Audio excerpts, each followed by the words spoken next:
తెలియకపోతే ఎత్తుక్కోండి అని చెప్పాను నేను. ఫైనల్గా ఇవాళ ఏంటి, రాజధాని లేని రాష్ట్రం క్లియర్ చేసేసారు అక్కడ. హైదరాబాద్తో మనకు సంబంధం లేదనేసి. హైదరాబాద్ తెలంగాణ రాజధాని అని విభజన చట్టంలో ఉంది 10 ఏళ్ల తర్వాత, అది మళ్ళీ మార్చాలి. ఇవాళ మన రాజధాని ఏది, ఇవాళకి మనం డిసైడ్ చేసుకోవాలా. బెజవాడ గుంటూరు అని కలిపి పెడదామా లేదా, పెడుతున్నామా లేదా, ఏమన్నా చెప్తున్నారా?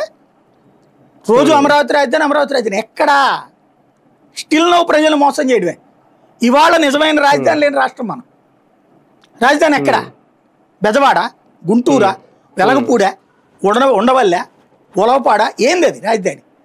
ఎవడన్నా చెప్తున్నాడా, ఎవరన్నా మాట్లాడుతున్నారా? మరి కేంద్రం కూడా వాళ్ళు ఏమడగరు, వాళ్ళకేం సంబంధం? కేర్ ఆఫ్ అడ్రస్ నువ్వు ఏది ఎత్తాడు పంపిస్తారు. ఇప్పుడు మీరు ఏదైనా ఉద్యోగానికి అప్లికేషన్ పెట్టుకున్నారు, లేకపోతే ఏదైనా ఫైల్ పంపించారు, మీరు ఏ అడ్రస్ ఇస్తే అడ్రస్కి పంపిస్తారు. కానీ నువ్వు ఈ ఇంట్లో ఉంటేనే నేను చేస్తానని చెప్తుంది ఏంటి ఎవరన్నా? అంటే రాజధాని కోసం ప్రత్యేకంగా నిధులు ఇస్తున్నారు కదా, రాజధాని అభివృద్ధి కోసం.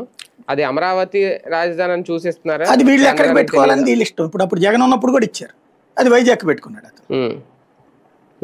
అది రాజధాని ఈ ఊరికని ఈరాడు.